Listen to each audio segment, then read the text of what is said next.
getting better at getting this 2000 Suzuki VL1500 Intruder LC started. It's always an adventure in cold weather. This thing starts hard, but I think I'm getting it down to a science, and started a lot earlier, a lot easier today than it has on past cold days. So hopefully I'll have that down to a combination of an art and a science here pretty soon, and I'll just be able to walk out to the garage and crank her over with the right procedure.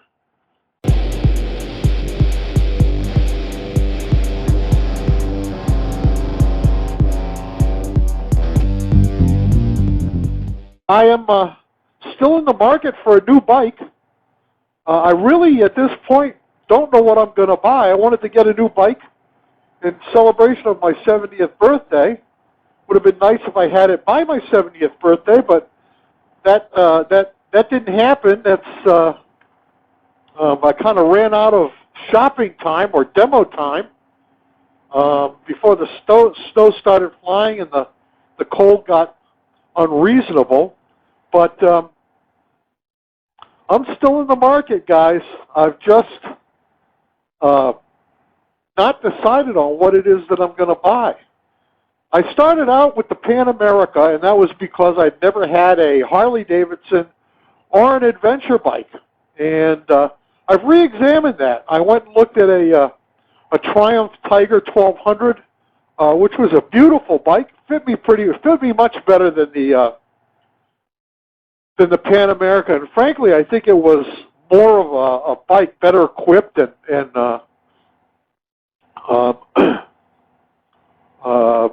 as I said, it fit me better. But really kind of started to examine that, and I'm going to be doing a video coming up about my choice, my initial choice of an adventure bike.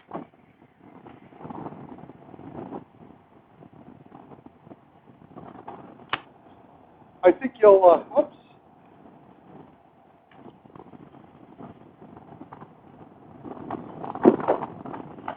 Testing, yeah, there you go. I think you'll appreciate that video when I get around to doing it. Pretty soon, when the weather warms up, I'll be getting my Katana back on the road, and also Sharon's 1200 Bandit. That's probably the first, because the Katana runs. I just got some issues with the gas tank that I have to take care of. But Sharon's Katana will be the first one that I get back, the next one I should say, that I'll get back on the road. And basically that will be because we'll be selling it. She has no interest in riding that bike anymore. And it's, you know, they just shouldn't sit. That can go to a good home somewhere, somebody who will enjoy it. I don't even know how many miles are on that thing. I'll have to check. But it's a good bike, man. I enjoyed riding that bike when I could, and yeah, that'll be up for sale pretty soon. And then it'll be the Katana, and then last probably the Magna. And depending on what I do in terms of the purchase of a different new bike, and when I say new, you know, guys, that could be a new used bike. You know, new to me, but used. I can tell you this, if it's used, it will be near new.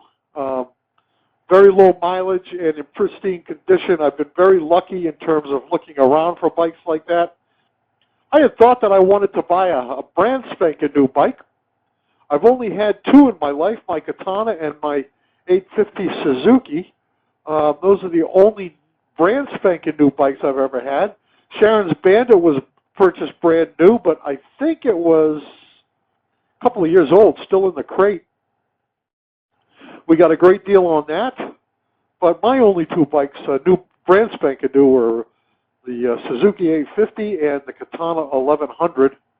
I bought the Suzuki 850 brand spanking new in '79, and the Katana, brand spanking new in 1989. And then after that, it's just been near new, low mileage, pristine condition, used bikes.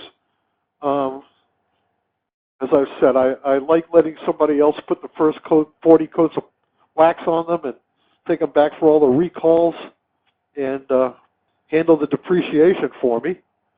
And I'll probably continue that because we went in and looked at, well, you saw my demo ride, or maybe you didn't. If you didn't, check it out. I went and test rode a brand spanking new Harley Davidson Road Glide, $37,000 before dealer prep and shipping. And the other day, Sharon and I went down to the local Indian dealer and checked out the new Indian Pursuit, and boy, that's another beautiful bike.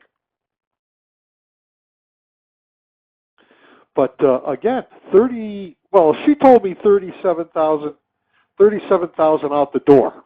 But I just can't wrap my head around that. $37,000 for a toy. I just can't wrap my head around. And I know plenty of people that do. That's fine. It's just I'm a different breed, I guess. I'm just not going to deplete my savings by that kind of money. And I at this point in my life, I don't want any loans. So probably not going to be one of those. Yeah, that's pretty much it. I don't have much else to say except happy birthday to me. And if you're celebrating a birthday coming up or have just celebrated a birthday recently, happy birthday to you. Just keep on riding, guys. I'd like to say a special thank you to Memphis Mike and my friend OSJ. Both of those guys, great guys. I'd also like to say a thank you to Doug Haynes from down in Alabama. Called me today for my birthday. And I appreciate it, guys. I appreciate that you thought about me today. It's nice to be thought about in a nice way. I wouldn't doubt that there are a lot of people who think about me in not nice ways, but that's okay too. None of them contacted me for my birthday. Anyway, the other thing I wanted to say is thank you to all of the people who have left wonderful comments on my videos over the years, but especially on my Crippled to Cross Country series. I will put a link to that up here, a little card. You can click on that if you haven't heard of it or seen it. You might be interested in that. That was a 10,000 cross-country trip after I came back from being crippled.